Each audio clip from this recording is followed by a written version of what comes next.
This is Mr. Canzi Lisa, tribute on behalf of the Tsele family.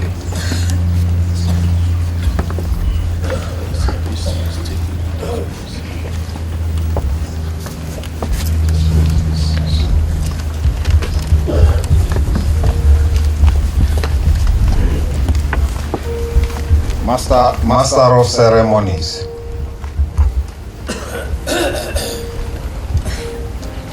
the MALULEKE family, the Tsele family,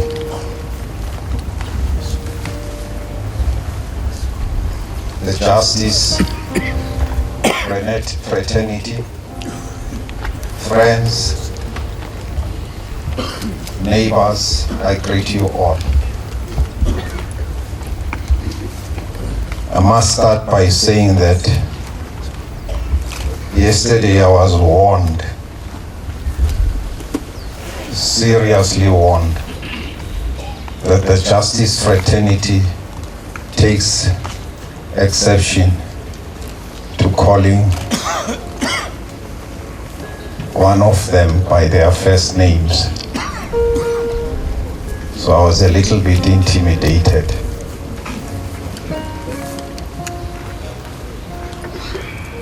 But at least now, I do find some ground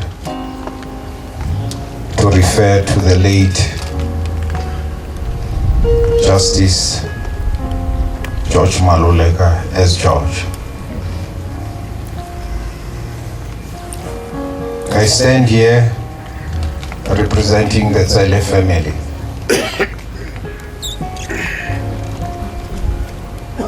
Our relationship with the MALULEKE family is through the Tsele family. Through doctors, Peter Tsele and Rifilwe Tsele, the parents of Morongwe and Bodi Tsele, who are my cousins. I stand here as an uncle to the children of George and Morongwe. When I first visited them, when the children had grown, they said, now here is your uncle. Now the children were used to having many uncles. But George and Morongwe reminded them, this is now your real uncle.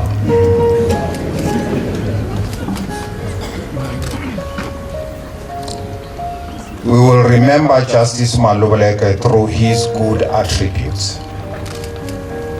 The attributes of humbleness that have already been stated here. Sincerity, respect, treating people with equality, fairness, and also being jocular. I remember that the Justice never really talked within the family issues of litigation and justice. He was always passing jokes through the family, making us to relax. The attributes that he has had are attributes that we should actually learn. And it is a legacy that he has left for us. To be sincere, to be humble, to respect, and to treat people equally. His education never got into his head. And I think it is important that the children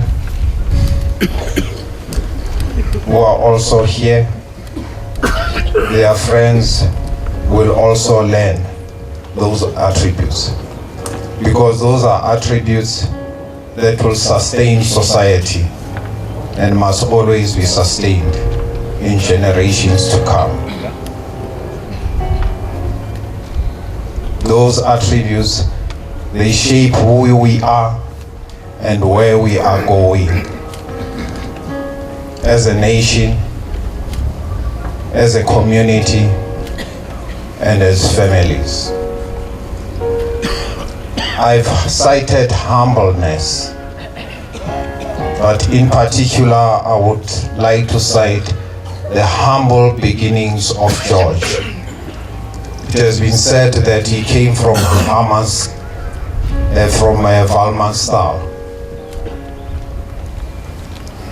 He arrived in Johannesburg in the 1970s.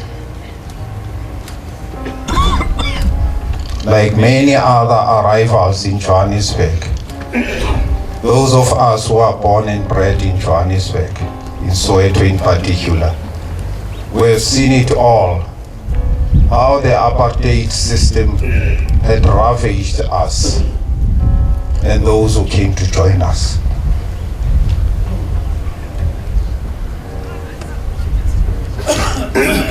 There was no accommodation.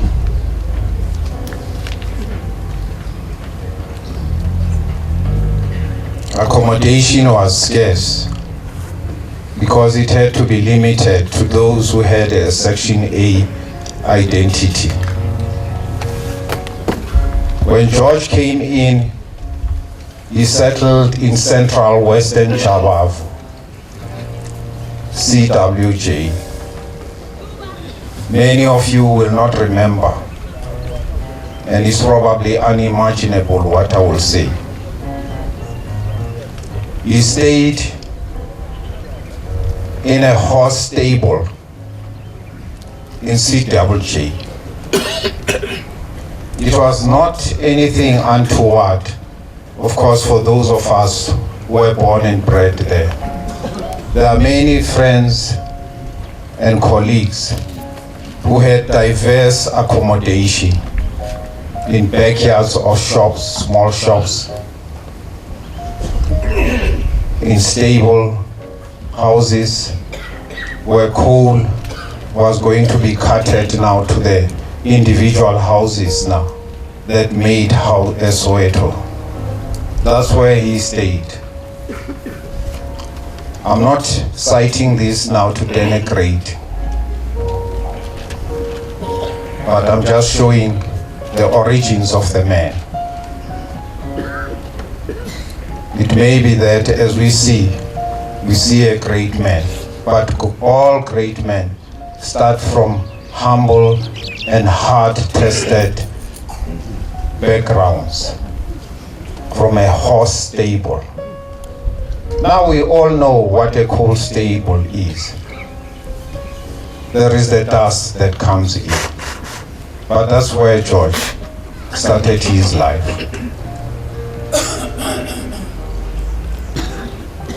He met my cousin Morongwe in Shawela, where Morongwe also had her aunt. That's where George spotted the sweetheart. I'm not sure whether Shawelo was not the hunting grounds of the late, but at least we managed now to spot one. But their love was consolidated when they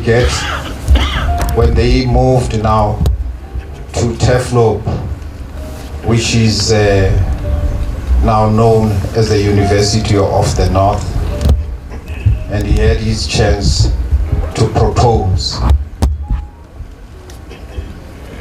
And Morongwe could not resist the man.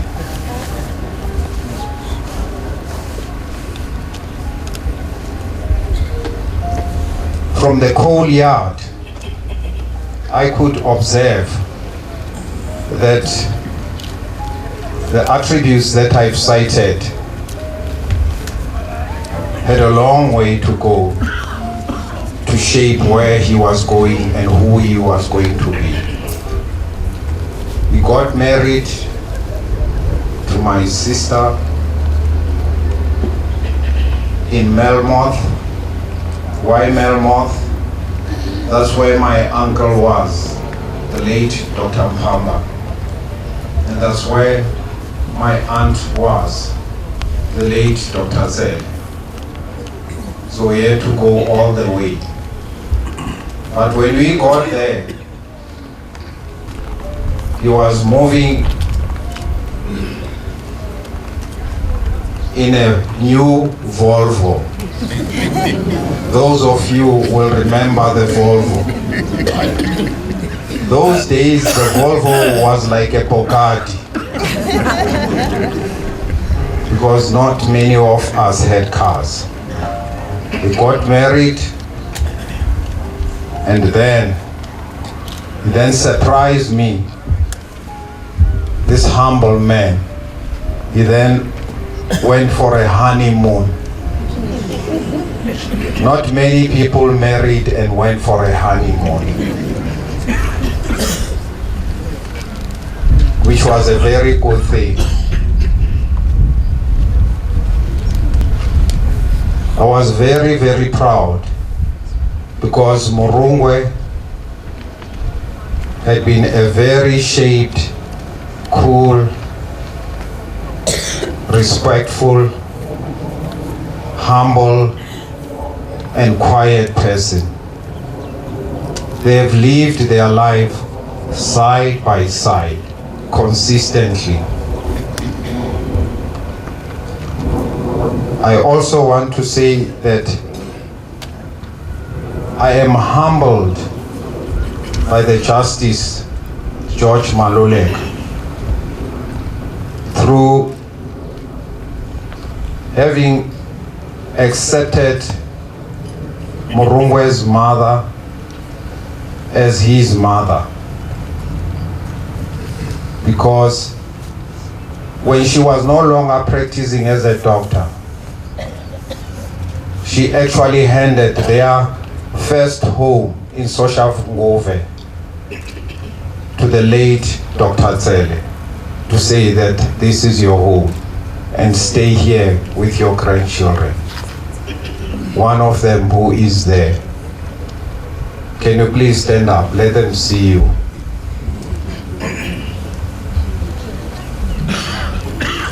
He is also studying a law. He has finished.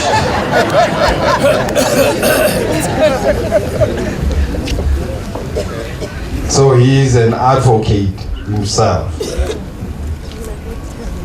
So we are very, very proud that even within the family, there has been an influence to follow the same justice profession.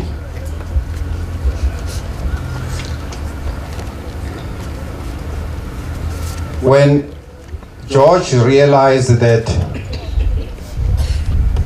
their mother was becoming frail, he was not hesitant to open the doors to their house in Bedfordview. He then said to Murungwe, please let us go and fetch your mother. Let us come and stay together here. We are really humbled by that. It is something that really humbles me in particular. And that's where she passed away in about 4 years ago.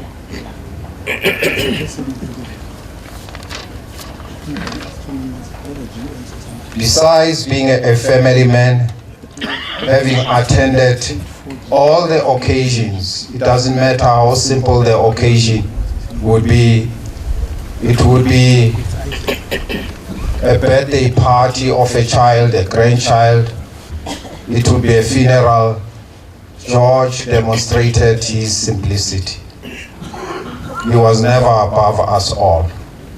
He would sit in a corner. You would never say that there's a judge in our midst. Because what I do know, education doesn't make you to be above others. It makes you to be humble. That's the character of education. Besides, George was also a politically inclined person. He had an ideology, the black consciousness ideology. He walked side by side with that black consciousness with the likes of Nkulu in the 1970s, which I believe that now he never changed up to his death. He was a black consciousness. But it was not a new ideology, because even the late father-in-law, Dr. Peter Zelle, was a Pan-Africanist who actually fought against now the past laws that were forced upon women, particularly in South Africa. He was one of the leaders now in Lady Selborne to lead that struggle together with other veterans, but Dr. Ngomo. When he became justice, it gave me hope that he will actually shape this country. Because as we know, we all err at some stage. As deviant, social deviants, and sometimes political deviants, we do err.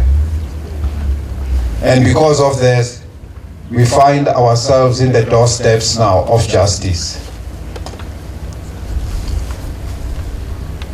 When Justice Mogoeng, as a team leader, and I realize that Justice Mogoeng is quite good as a team leader. He knows how to deploy his forces to deal with specific cases. He deployed the late Justice George MALULEKE to deal with a guy who threw a black person into a lion's den while alive.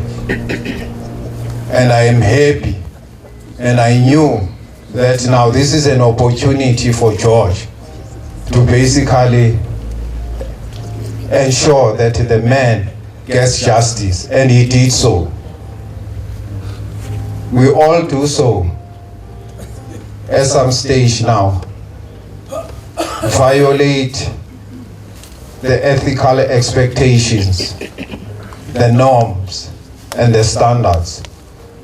And justice is there to shape us now to come to respect now what is expected of us.